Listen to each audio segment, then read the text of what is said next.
Alors, nous sommes avec Christelle Rousseau, conservatrice au Musée de la Photo, avec elle on fait un peu le point sur les nouvelles expositions. D'abord, une exposition de John Peter Wilkins. Ça heurte un peu, cette exposition.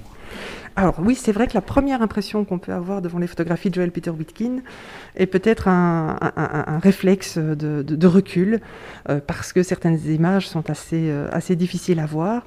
Mais une fois qu'on dépasse cette première impression, on se rend compte qu'il y a un travail énorme qui a été réalisé par lui, à la fois sur une réinterprétation de l'histoire de l'art, parce qu'on y retrouve notamment les Trois Grâces ou la naissance de Vénus de Botticelli, l'Olympia de Manet. Donc on retrouve vraiment des œuvres majeures de l'histoire de l'art réinterprétées par cet auteur, mais sans que ces images n'aient l'aspect sage que l'on en attend, puisque les personnages qui sont représentés par Wilkins peuvent paraître peut-être monstrueux, si le terme n'est pas trop fort, puisque il met à l'honneur dans ces images des personnes qui peuvent être transgenres, des personnes qui peuvent avoir une difformité, parfois des personnes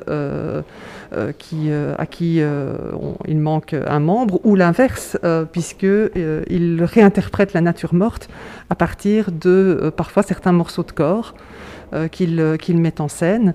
Et donc tout cela peut heurter au premier abord, mais ensuite quand on se plonge dans l'image et qu'on s'aperçoit de l'extrême détail de ces photographies, on est assez impressionné. Alors une deuxième exposition, c'est Debbie Cornwall. C'est tout à fait différent. C'est une exposition sur Guantanamo. On pensait que quand on voit l'exposition, on se dit ça doit être Club Med, mais c'est beaucoup plus subtil que ça.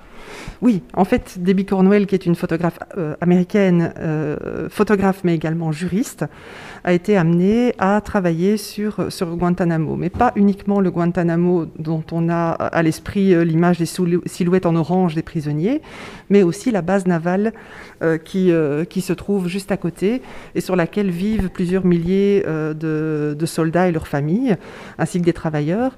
Et donc, on a ce contraste dans ces images entre des photographies des cellules ou des zones de détente, entre guillemets, des prisonniers, et à côté de cela, la petite banlieue américaine qui s'est recréée dans Guantanamo Bay, où vous avez aussi bien un McDonald's que des piscines, que des plages, et aussi que des magasins de souvenirs, puisqu'il est possible d'acheter un mug ou une peluche qui rend hommage à Guantanamo.